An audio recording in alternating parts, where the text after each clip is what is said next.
Hey guys, I'm back, and here's really quick a little rendering that I did of the channeling that Abbey Normals had with the client. This isn't the one about a pain, but she was trying to help answer the caller's question about what's keeping them stuck or what's holding their spirit back from achieving more in their lives.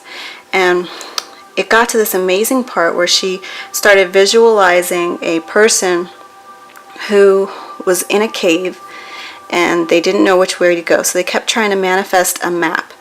And in the corner an angel appeared, and the angel was there to answer questions, but this person was so caught up in their head and in what was going on in their world that they couldn't, and that they were distracted. They didn't see this beautiful angel that was in the room with her.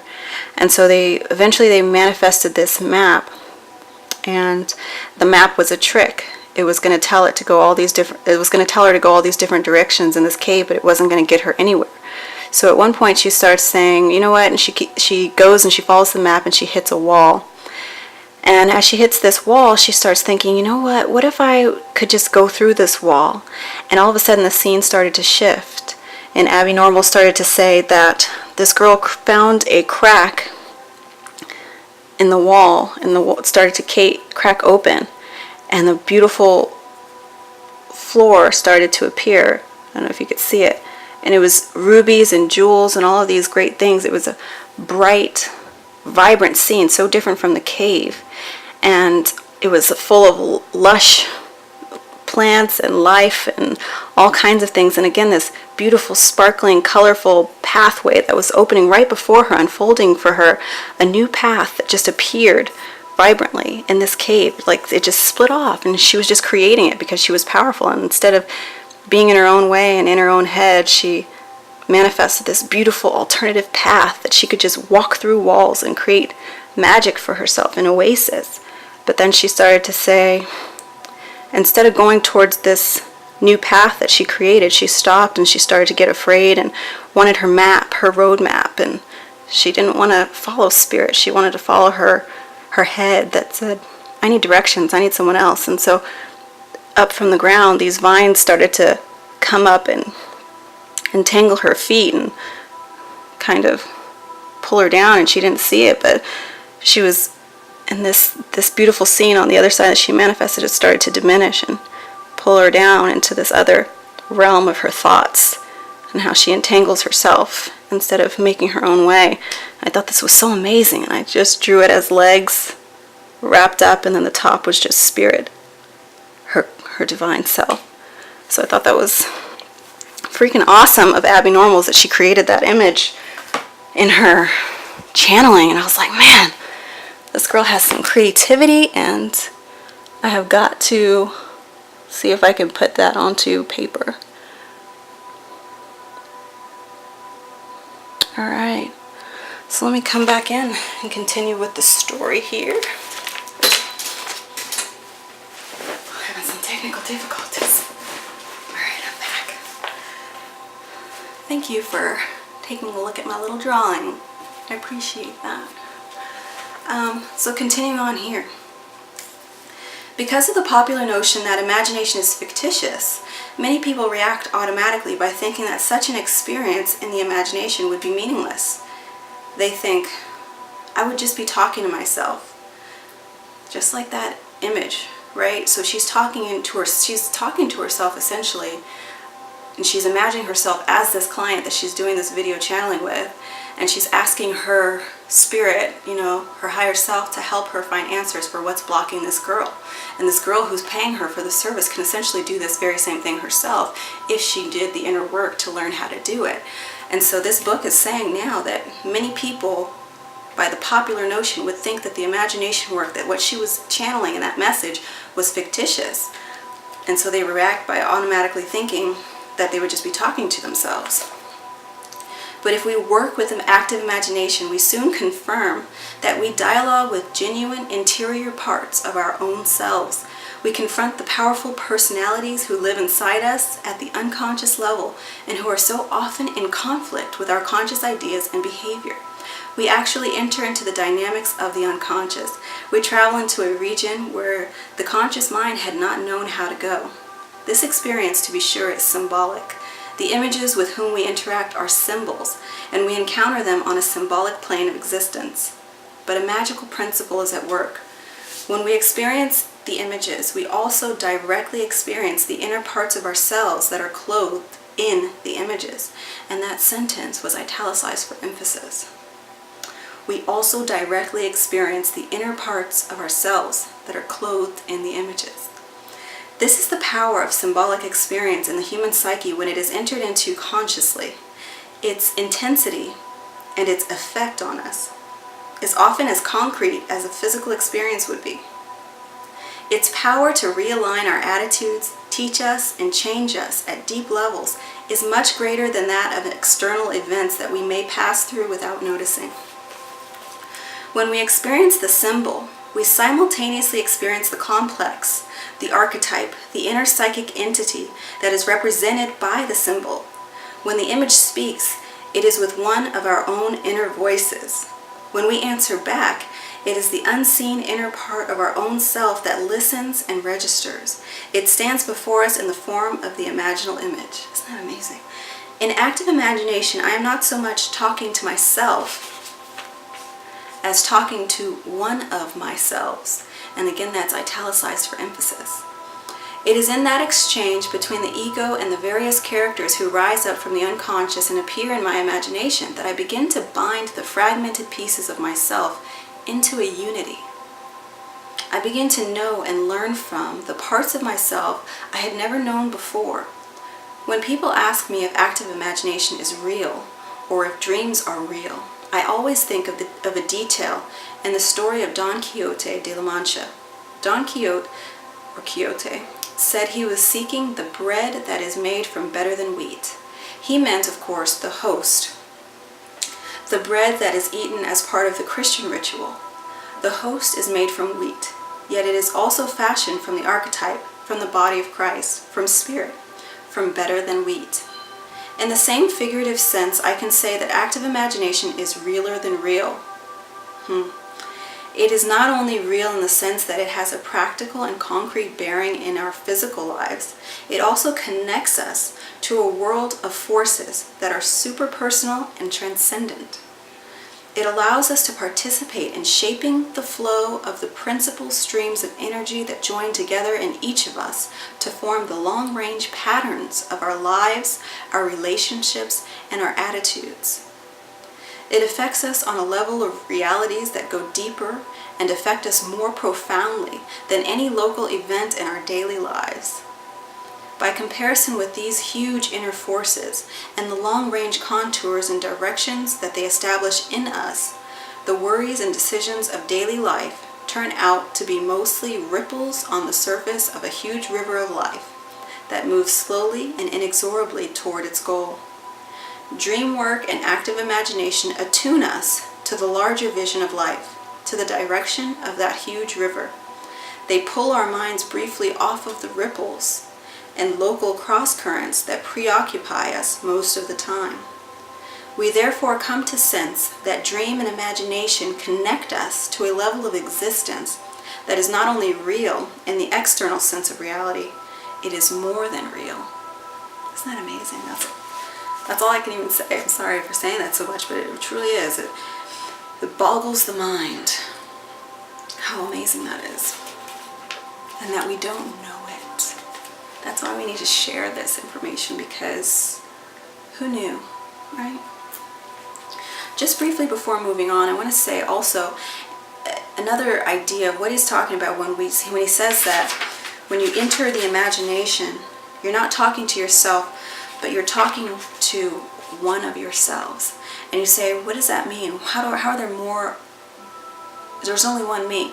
Well, if it hasn't explained it enough yet, I'll explain it in another scenario.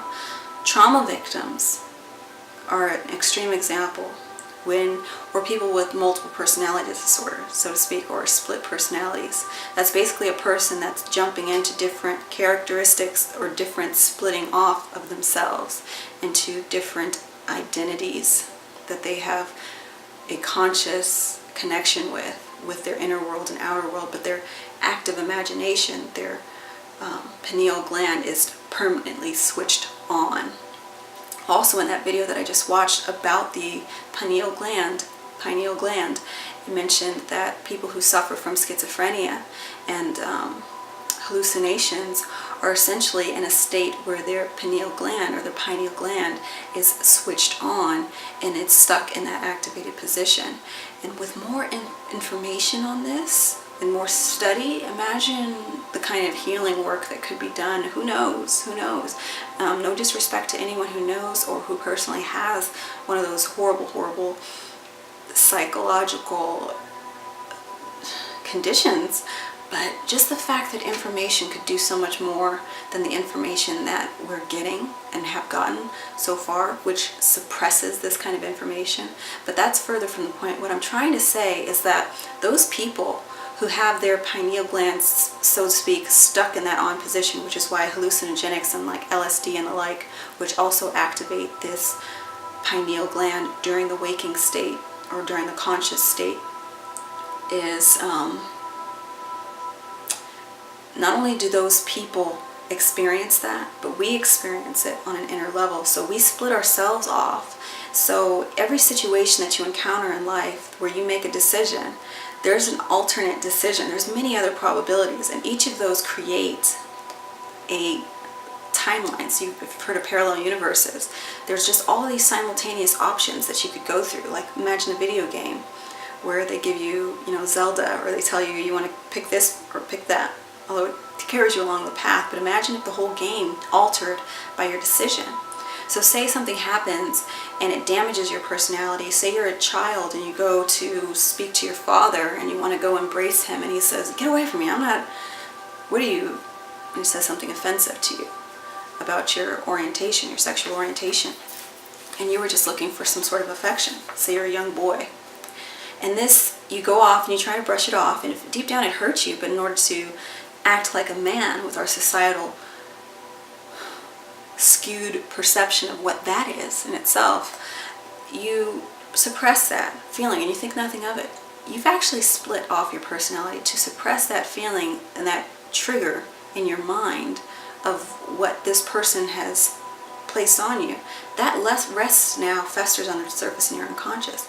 And now, referring back to the opening story of this book, where out of nowhere something could trigger you and you're just like, who was that? That wasn't me. Later on down the line, that same boy grows up to adulthood. He's a teenager and he's in high school, and he's just listening to his iPod, and a song comes on, and then one of the guys that are on the football team or whatever it may be say, "Hey, what the heck are you listening to? Are you?" Instantly it triggers something. He gets into a fist fight. It blows completely out of proportion. And they're like, "Hey, I was just kidding. What came over you?"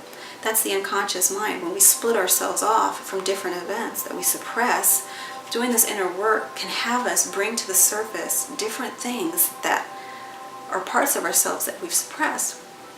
Or alternatively, if you have a talent, a hidden talent, you can ask yourself, what is there about me that I haven't explored yet? What is possible that I haven't explored yet because I've been so stuck on this path of one side of my brain? How can I more express my divine nature through using the other side of my brain? And it can help you come up with something brilliant, a secret gift of yours. Who knows? That's what I'm saying. There's so much there. And we do split ourselves off, and we need to bring it to the surface by using the pineal gland, using the imagination to better understand it. The second section here, or the next section, is called the Archetypes and the Unconscious. The concept of archetypes comes up frequently in dream work or active imagination. Therefore, it may be helpful to discuss this important concept now, early in our material. Then, as examples of archetypal images appear in our discussion, we will be in a better position to understand their significance. We will look now at the basic ideas contained in the concept of the archetypes. Later, as we go through specific dream examples and practical steps, we will have a chance to deepen our understanding of the subject. The idea of psychological archetypes is one of Jung's most useful and provocative contributions to modern thought. It has wide applications outside the area of psychology and has influenced many scholars working in such areas as anthropology, cultural history, mythology, theology, comparative religion, and literary interpretation. This is because Jung has demonstrated that the archetypes appear in symbolic form, not only in the dreams of individual people, but also in mythology, cultural patterns, religious symbols, and rites, and all products of the human imagination, such as literature and art. The idea of archetypes is an ancient one. It is related to Plato's concept of ideal forms, patterns already existing in the divine mind that determine in what form the material world will come into being. But we owe to Jung the concept of the psychological archetypes. It's not in quotes, it's emphasized with italics. Jung created the concept of psychological archetypes, okay? The characteristic patterns that pre-exist in the collective psyche of the human race that repeat themselves eternally in the psyches of individual human beings and determine the basic ways we perceive and function as psychological beings. Jung became aware of the existence of the archetypes when he observed that the symbols that arise in people's dreams often correspond exactly to images that have appeared in ancient myths, art, and religion from times and places of which the dreamer could not possibly have known. He began to sense that there are certain primordial symbols and certain universal meanings that attach to them in the human unconscious that spontaneously burst forth from the unconscious in any time or place without needing cultural transmission. At the same time, Jung observed that these primordial images, as he called them, formed the biological pattern according to which our basic human psychological structure is formed. We might think of them as the natural blueprints that dictate the shape of our inner mental structures, or the basic molds that determine our instinctual roles, values, behavior, creative capacities, and modes of perceiving, feeling, and reasoning. Because these modes are built into the basic collective substratum of the human psyche, they don't have to be transmuted by culture, literature, art, or migration. They arise spontaneously out of the unconscious to appear in the dreams, visions, or imagination of any individual, anywhere and any time. And because they appear as universal, collectively owned images, their symbolism evokes similar feelings, raises similar issues, and constellates similar behavior wherever they arise and enter into the life of an individual or a culture. So I believe what he's getting at in simpler terms are basically the reason. The archetypes are the reason that there can be dream analysis and interpretation at all, because there are certain universal figures and images and symbols that the psyche or the unconscious happens to present that have been the same through years. So there's, in mythology and whatnot, these same symbols of what the meaning is trying to convey pervade through time, and it's not culturally transmitted to the subject, so that we can create a basic blueprint or framework for an analysis of dreams, to where one patient can say that they saw a one-eyed faceless cat, and they could go, okay, well that means, we'll see if the one-eyed cat's in here, but that's kind of what it's getting at, the archetypes. I don't know if a one-eyed cat is an archetype, but if it was, then it would have been based in Jung's theory as something that we can use to decode these dreams and perceive the feelings and reasonings and roles, behaviors, values, all of that great stuff from these symbols. The term archetype occurs as early as Philo-Judaeus, with reference to the imago Dei, which means God image in man. This is an excerpt, by the way. It can also be found in Irenaeus, who says, "The creator of the world did not fashion these things directly from himself, but copied them from archetypes outside himself." Archetype is an explanatory paraphrase of the Platonic ideal form. For our purposes, this term is apposite or apposite and helpful because it tells us that we are dealing with archaic, or I would say primordial types, that is, with universal images that have existed since the remotest times. And that's an excerpt from Jung's book, I believe it was Color Work. Collected Works. Sorry, Color Work. Collected Works, CW. Will be referenced henceforward. Moving forward, in the same book, Jung says, "We can only suppose that human behavior results from patterns of functioning, which I have described as primordial images. The term image is intended to express not only the form of the activity taking place, but the typical situation in which the activity is released. These images are primordial images insofar as they are peculiar to whole species, and if they ever originated, in quotes, their origin must have coincided at least with the beginning of the species. They are the human quality of the human being, the specifically human form of his activities, that his activities take. As the word itself implies, archetypes are related to types. Types in the sense of a characteristic trait or a set of qualities that seem to appear together over and over again in recognizable, spontaneously recurring patterns. The, quote, virtuous maiden is a type. The wise and gentle queen, in quotes, is a type. The, quote, courageous warrior is a type. And the Puritan is a type. Almost no real human being fits exactly any type, for types are, by their very nature, idealized models of character traits or behavior patterns. We find characters in literature and figures in our dreams who exactly fit a type, but real human beings are combinations of many types that join together to form one rich, inconsistent, many-faceted human personality. If we find our way back to the primordial pattern that produced each of these universal types, that we instinctively recognize as personality traits existing potentially within us all, the primordial image that existed in the mind of the first human, as well as in yours and mine, then we will in a sense also find the original of the type, the first of the type, the plate from which the page was printed. The plate from which the page was printed. That's alliteration right there. Let me see if the video's still recording. Be good. I'm being silly. So let me read that again, the alliteration here. Where was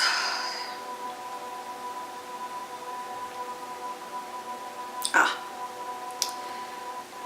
If we can... That's a long sentence. All right, I'll start it from the beginning since I got up. If we find our way back to the primordial pattern that produced each of these universal types that we instinctively recognize as personality traits existing potentially within us all, the primordial image that existed in the mind of the first human, as well as in yours and mine, then we will in a sense also find the original of the type, the first of the type, the plate from which the page was printed. The root arch in Greek meant the first, and type meant impress, or imprint, or pattern. Psychological archetypes, then, are the pre-existing first patterns that form the basic blueprint for the major dynamic components of the human personality. In a real sense, when we look at the types, we realize that it is they, in combination, that make us identifiably human. They are inborn within us as a part of our inheritance as members of the human race. Not all the images that appear in dreams are archetypes. We should begin by observing that the unconscious is composed of energy and that it forms itself into distinct energy systems, or what we might call energy forms. These energy forms can be feelings, attitudes, value systems, or entire personalities that live inside us. Actually, all of us have many distinct personalities coexisting within us at the unconscious level. It is these inner personalities that appear to us in our dreams as persons.